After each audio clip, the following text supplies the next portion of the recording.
کام کا پکارنا تو اسی کا ہے، اور جن کو یہ لوگ اس کے سوا پکارتے ہیں وہ ان کی پکار کو کسی طرح قبول نہیں کرتے مگر اس شخص کی طرح جو اپنے دونوں ہاتھ پانی کی طرف پھیلا دے تاکہ دور ہی سے اس کے منہ تک آ پہنچے، حالانکہ وہ اس تک کبھی بھی نہیں آ سکتا، اور اسی طرح کافروں کی پکار بیکار ہے۔ اور جتنی مخلوقات آسمانوں اور زمین میں ہے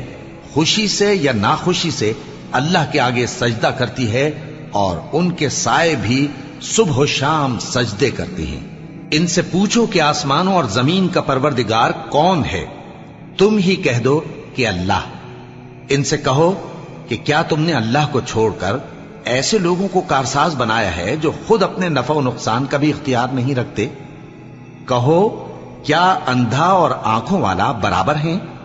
یا اندھیرا اور اجالا برابر ہو سکتا ہے؟ بھلا ان لوگوں نے جن کو اللہ کا شریک مقرر کیا ہے، کیا انہوں نے اللہ کسی مخلوقات پیدا کی ہے جس کے سبب ان کے لیے مخلوقات مشتبہ ہو گئی ہے؟ کہہ دو کہ اللہ ہی ہر چیز کا پیدا کرنے والا ہے، اور وہ یکتا ہے، بڑا زبردست ہے۔ اسی نے آسمان سے مے برسایا، پھر اس سے اپنے اپنے اندازے کے مطابق نالے بہ نکلے، پھر پانی پر پھولا ہوا جھاگ آ گیا، اور جس چیز کو زیور یا کوئی اور سامان بنانے کے لیے آگ میں تپاتے ہیں اس میں بھی ایسا ہی جھاگ ہوتا ہے۔ اس طرح اللہ حق و باطل کی مثال بیان فرماتا ہے۔ سو جھاگ تو سوکھ کر زائل ہو جاتا ہے، اور پانی جو لوگوں کو فائدہ پہنچاتا ہے وہ زمین میں ٹھہرا رہتا ہے۔ اس طرح اللہ صحیح اور غلط کی مثالیں بیان فرماتا ہے تاکہ تم سمجھو۔ جن لوگوں نے اللہ کے حکم کو قبول کیا ان کی حالت بہت بہتر ہوگی، اور جنہوں نے اس کو قبول نہ کیا اگر روئے زمین کے سب خزانے ان کے اختیار میں ہوں تو وہ سب کے سب اور ان کے ساتھ اتنے ہی اور نجات کے بدلے میں صرف کر ڈالیں، مگر نجات کہاں؟ ایسے لوگوں کا حساب بھی برا ہوگا، اور ان کا ٹھکانہ بھی دوزخ ہے، اور وہ بری جگہ ہے۔ بھلا جو شخص یہ جانتا ہے کہ جو کچھ تمہارے پروردگار کی طرف سے تم پر نازل ہوا ہے حق ہے، وہ اس شخص کی طرح ہے جو اندھا ہے؟